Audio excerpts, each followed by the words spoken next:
Hey guys, welcome back. It's Lucky here, and today we're going to be going over the Stamina Sorcerer. I'm going to be giving you a group and a solo build, and this build is going to be capable of doing all content in the game, as usual. It's going to be able to solo anything, whether it's veteran or normal content, and of course, it's going to be able to tackle anything questing or world boss related. That'll be no problem at all. It's going to be able to cleave down tons of enemies, and it's going to be able to parse down big bosses. As always, I'll put some footage of the build in action behind me while I'm talking, and I'll put a link to the build down in the description below so that you can follow along with that when it comes time to actually put the build together. This video will be more of a class guide and a build guide where it teaches you how to play the build, the rotation, the skills, and everything like that. But when it comes to the gear, definitely check out the written guide. It's going to be way easier to follow than me reading it out loud here. The first thing that we should touch on is your Mundus. When you create your character, you're going to want to go ahead and grab the Lover Mundus if you're going to be soloing. If you're going to spend almost all of your time doing group content, then go ahead and take the Thief Mundus. That's going to give you the absolute most damage possible. As for the race, I'm going to go ahead and recommend you go with Dark Elf. Dark Elf is going to be great for both your mag and your stam sustain. It's going to give you a bit of extra bold. It's also going to give you weapon damage, which is going to be great for your damage as a stamina DPS. Also gives some fire resistance, which is great all over the game. And it just happens to be the best in slot stamina DPS race right now. Great alternatives would be Orc, Khajiit, Wood Elf, and even Redguard. Definitely the choice I'd recommend would be the Dark Elf. But as always, pick the race that you vibe with. Race is not going to make or break your character. So if you pick something I didn't list, that's okay. It's not going to ruin your character. It's going to be fine. So for the consumable, we're going to go ahead and use Lavafoot Soup for our meal. Lavafoot Soup is fantastic for a variety of reasons, but one is it gives you more stamina per tick than every other food in the game. So it's got the best sustain in the game, which is going to be great, especially for a low CP player. But it's also giving us a ton of stamina, which is great for a high CP player, right? Because the more stamina you have, more damage that you do, basically. Every 1000 stamina works out to about 100 weapon damage. So it's great for our damage to have a food that's giving us tons of max stam. This food gives us about 5000 max stamina. It's great for our damage. It's great for our sustain. And this food scales. You can start using it at level 1 and it'll be just as effective as it will be at 160. A lot of foods you can't use until you hit a certain level. Not Lavafoot Soup. You can use it anytime. Great food. You can pick it up for very cheap at Guild Traders, and then you can get the recipe itself during the New Life Festival, which comes around in around December, Christmas, New Year's time. So don't buy the recipe, whatever you do for this food, just buy the meals from other people that made them on Guild Traders until the recipe drops from the event, and then grab it there for free. All right, as for the potion on this build, we're going to use Essence of Weapon Critical. It's going to give us crit chance through major savagery, and it's going to give us major endurance, which is going to increase our sustain, and it's going to give us a little life back even every time we use this potion. So it's going to be nice. We don't need Essence of Weapon Power because we're going to be getting unlimited brutality from one of our abilities, so we don't need to get it from our potion. When you're fighting trash mobs or easy mobs in normal content like normal dungeons, you can go ahead and get away with using your green stamina potions. Essence of Stamina. Those are going to be perfect. Those are going to be doing more than enough for, you know, like normal content, especially with a build like this. This thing's absolutely going to melt that content with or without the potions, but the potions are going to make sure you're not running out of stamina constantly. Don't underestimate the effectiveness of potions and food in ESO. Every new player puts it off. It's night and day different experience on your build in terms of just how fast you run out of stamina without food and potions. So don't neglect them. All right, next up, let's go over the gear. For the gear, I'm going to give you guys 3 different loadouts. One for beginners, one for the people that are willing to do dungeons, and then one for the people that are willing to do trials. That way, if you don't like doing trials, you can still have an incredibly powerful build just by doing dungeons. And if you don't like doing dungeons or you don't have access to DLC content, then boom, I'm going to give you a powerful build for the base game. All right, so the first loadout is going to be the most powerful one. That's going to be the one that includes the trial gear, and then I'll go over the dungeon loadout and then the base game loadout. All 3 loadouts are going to use Stormfist monster set. It's a 2-piece set. It's a great set because the 2-piece bonus does more damage than almost any other set in the game. And the 1-piece bonus gives us extra stamina recovery. The sustain is great for new players, and the proc damage is great for everyone. So it's just a fantastic set to put on any stamina build right now, especially since we're using so much stamina with Carve, Stampede, and skills like that. The jewelry and the back bar set is going to be Pillar of Nirn. Pillar of Nirn is just an absolute beast of a set. It's giving us everything we need to do more damage, and it's another set that is great for new players and it's great for veterans alike because it's got massive proc damage, which means it's real easy to do a lot of damage with this set because it's just happening naturally. Anytime you're doing damage, you're proccing the set, which then does a massive amount of damage as a result. And it's not like Relican, which requires you to have really good light attack weaving to really maximize your effectiveness with it. It's real easy to trigger Pillar of Nirn, so it's great for a new player. It's great for a veteran because it hits so hard. Its 2, 3, and 4 piece bonuses are also nice. They're giving us stamina, crit chance, and weapon damage, which are all 3 things that are great for damage. So between the proc damage, the massive bleed put on the enemy, and those 3 sets, this just ends up being one of the best sets in the game, if not the best set in the game right now. Definitely take advantage of that. And they announced that they're not nerfing it next patch, so this is going to be good for a long time. Grab it, put it together, and feel free to upgrade it to purple or maybe even gold. Not the jewelry though. Hardly ever worth it to upgrade jewelry to gold in ESO. Now the body is what's going to change between trial and dungeon loadouts. If you're willing to do trials, then you're going to go ahead and use Rally. This is the highest single target proc set in the game right now. You put stacks of a single target dot on the enemy, but the thing about Rally is if you're not effective at light attack weaving, it's going to be outperformed by the other set that I mentioned next, right? So this is going to be the set that is great for parsing on a single target. This is good for long fights where you're beating on a boss, like in a trial or in maybe a DLC dungeon, right? This is not as maybe effective in trash fights, normal dungeons, things like that, because you're never going to really get a chance to put all the stacks on the enemy. Same with solo content. So it's going to depend on the player whether or not they want to deal with managing these stacks. Or if you just don't want to run trials, then that's totally fine. There's another set that's just as good, and situationally it's even better, and that's going to be Aegis Caller. Aegis Caller is a nice proc set, just like Pillar of Nirn. So that means do some damage, and boom, you're going to drop this Aegis on the ground that's going to do AoE damage to everything around it. So you'll be proccing the Aegis on the front bar, you'll be proccing Pillar on the back bar, and you're just going to be constantly proccing big damage explosions basically on your enemies in those 2 sets, okay? And then if you don't even want to do dungeons, or if you don't have access to DLC content, then what I'm going to recommend is that you use Order's Wrath on the body and Briar on the weapons and jewelry.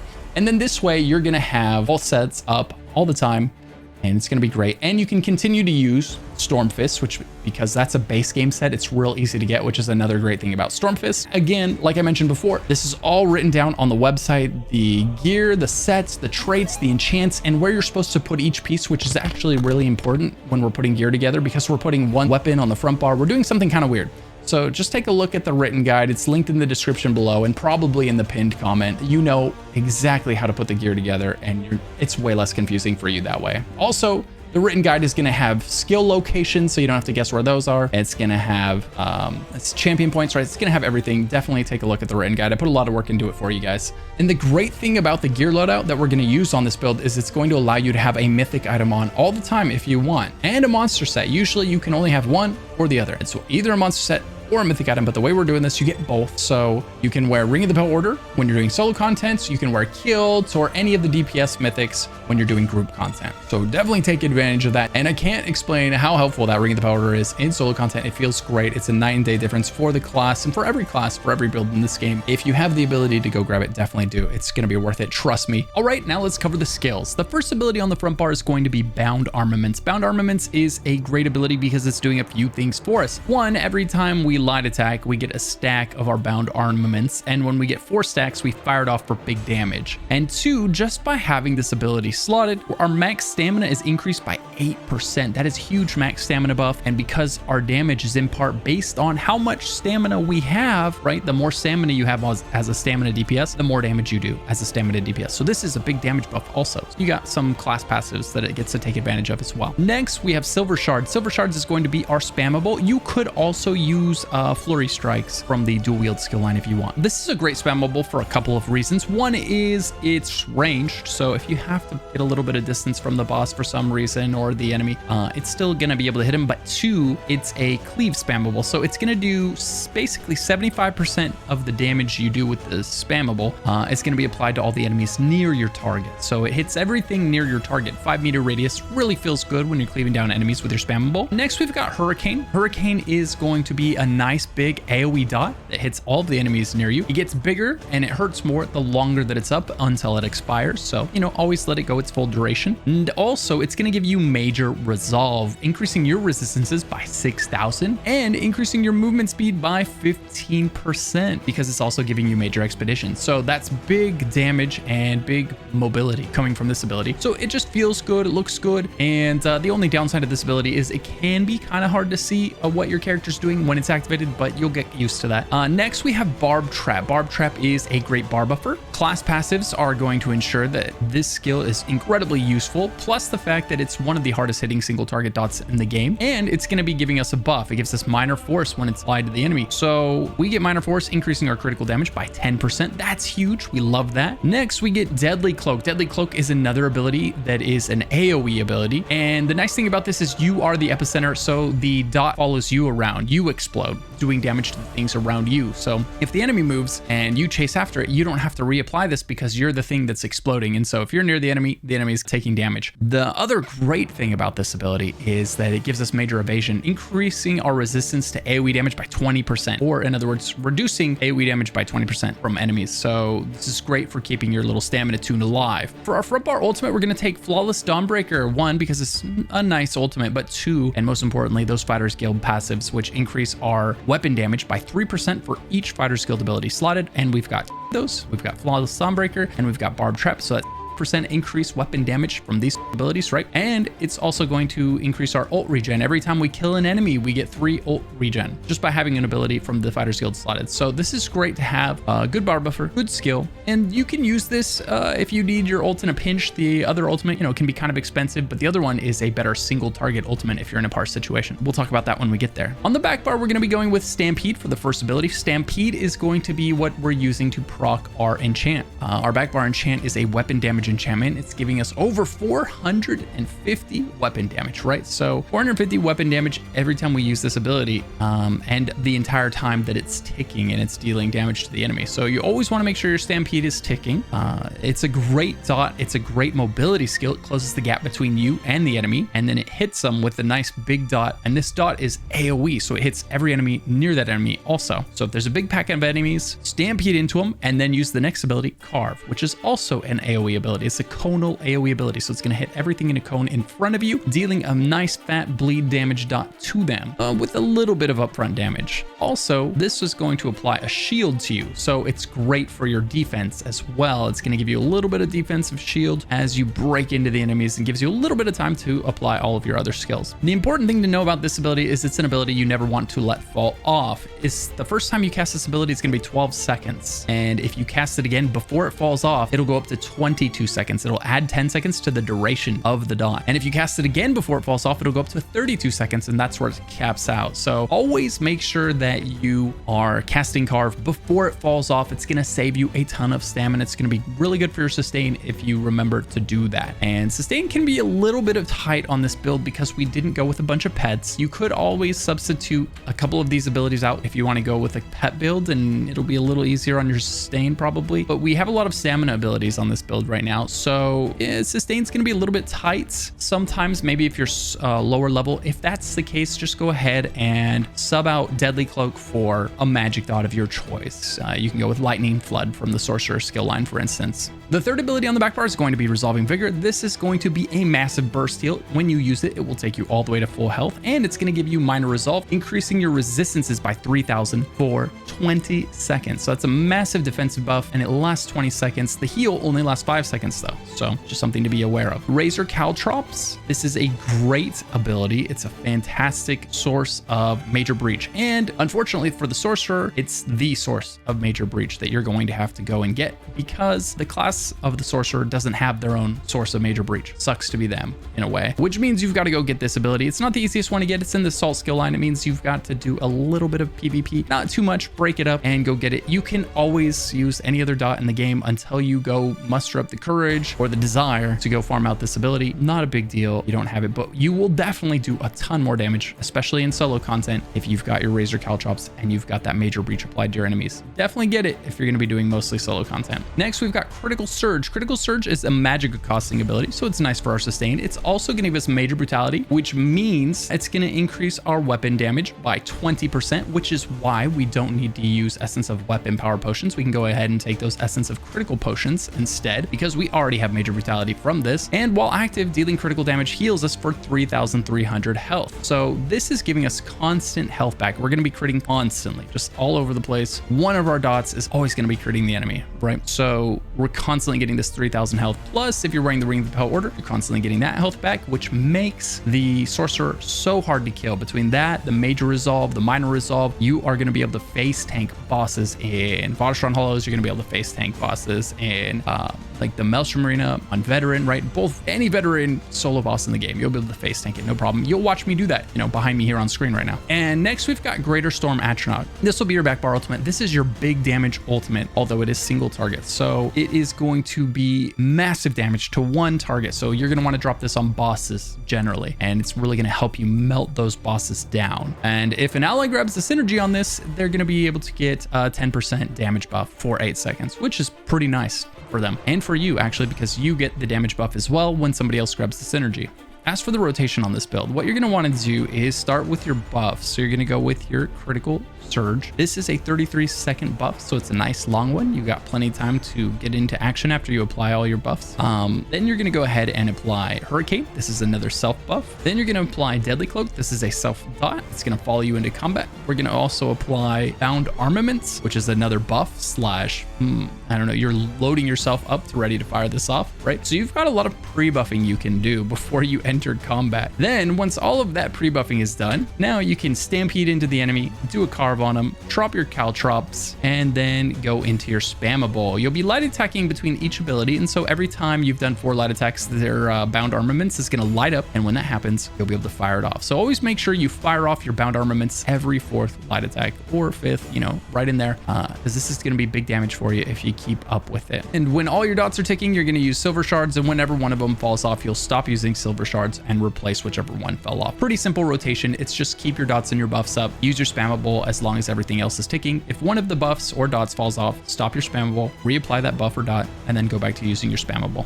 Easy stuff. All right, now let's go over the passives. We'll start with the class passives. Dark Magic. Unholy Knowledge reduces the health, magicka, and stamina costs of your core combat abilities by 6%. So this reduces the cost of abilities for the Sorcerer, including your ultimate. So this is just nice for the Sorcerer sustain. Then we've got Blood Magic. When you hit an enemy with the directly applied Dark Magic ability, you heal for 2100 health. You can pass on this passive if you want to, since we're not going to be using it in this build in its current iteration, but I generally would say grab all your class passives because inevitably you will make tweaks to your build here and there for certain content, and one of the abilities you grab will need these passives. Okay, next we've got Persistence. After blocking an attack, your next health, magic, or stamina ability costs 15% less. That's great. Another one for your sustain. Then we've got Exploitation. When you cast a dark magic ability, you grant minor prophecy to you and your group, increasing your spell critical rating by 1314. On this character, you don't really need this passive since we're not really using these skills, but again, when you have extra skill points, go ahead and grab it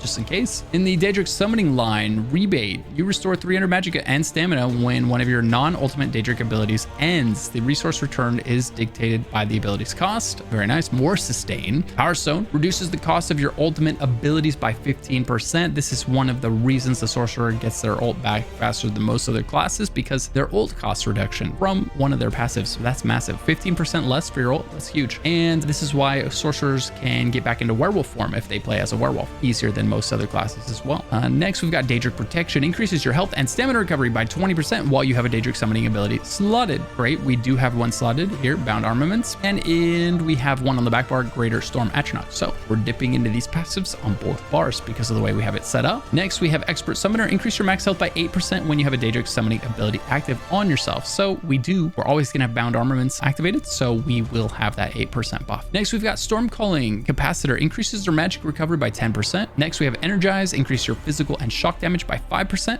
Nice. And then we have Amplitude, increases our damage done against enemies by 1% for every 10% health they have. So what this means is it's a reverse execute. This is why sorcerers pop off at the beginning of trial fights. So in the beginning of a trial, all else equal, the sorcerer will usually be at the top of the group because they're doing 10% extra damage, right? 1% per 10% health. So when the boss is at 100% health, they get basically a free 10% damage buff right at the beginning as a sorcerer. So they pop off early, and then their damage comes down in line with everyone else for the rest of the fight as it gets towards the end. Next, we have Expert Mage. Increase your weapon and spell damage by 2%. 3% for each sorcerer ability slotted. We've got 2, so we get a 4% damage buff on the front bar, and then we've got 2 on the back bar, giving us 4% damage buff back there as well. Next, we're gonna grab all the two-handed passives. These are gonna do things like increase our damage and our sustain. For the two-hander, the important one to note is we're taking the greatsword for the increased weapon damage the greatsword passive gives us. We're also, when you light attack or heavy attack with the greatsword, it cleaves, it hits enemies around your target. That's one of the benefits of a two-handed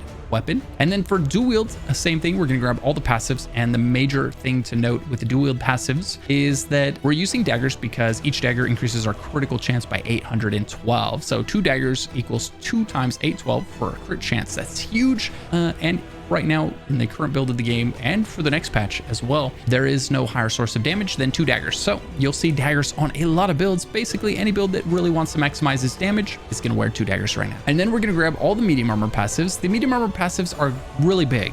Actually, if we take a look, each piece of medium armor you wear gives you weapon and spell damage. Each piece of medium armor you wear increases your move speed, reduces the cost of roll dodge, and reduces the cost of your stamina ability. So if you're not wearing medium armor on a stamina tune, you're going to run out of stamina really, really fast. Next, we've got Fighter's Guild. You're going to grab the first 4 abilities. The first one is going to reduce the cost of your Fighter's Guild abilities by 15%, so you can cast them sooner, more often. So they'll be better for your sustain. It also lets you intimidate enemies, which is just really nice to have in various dialogue options throughout the game. Then we've got Slayer. This is one we were talking about earlier, where it increases your weapon and spell damage by 3% for each Fighter's Guild ability slotted. Earlier, I misspoke. Actually, I said we had 3% plus 3%. We actually have 9% increased weapon damage on the front bar.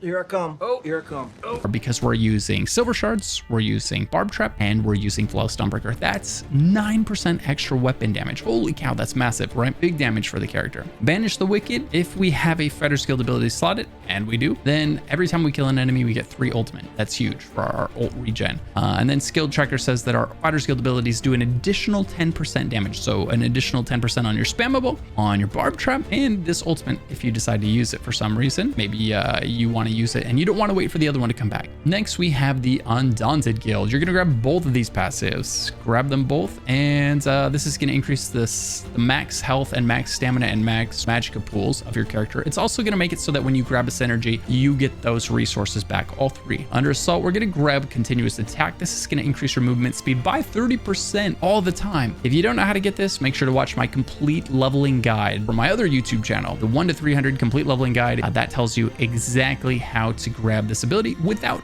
doing any PvP at all. Next, we've got the racial passives. Go ahead and grab all of your racial passives, very important. Then we have Alchemy. Alchemy, medicinal use. You're gonna max this out, level 3. Once your medicinal use is level 3, your potions will last as long as the potion cooldown. The potion cooldown is 45 seconds, and it's very important that you use your potion every 45 seconds because the buffs they give you are so substantial, and it's also critical for your sustain. Otherwise, you'll run out of stamina. And that goes for every build in the entire game. Always be using your potions. Very important in ESO. As for the champion points, those are all going to be listed on the website, so be sure to check out the link in the description below to figure out how to set up all your champion points for this build so that you can do the most damage possible and stay alive and all that good stuff. Champion points are a big deal, so make sure you get them right. And that is it. Thank you so much for watching. If you have any questions that you can't find the answer to on the website, feel free to leave them in the comments down below. And if you enjoyed this video, be sure to leave a comment, a thumbs up, everything good for the YouTube algorithm for me. That would help me out a ton. And Beardsmith, who's editing these videos. And I want to thank my YouTube members for supporting the channel, helping me make little content like this.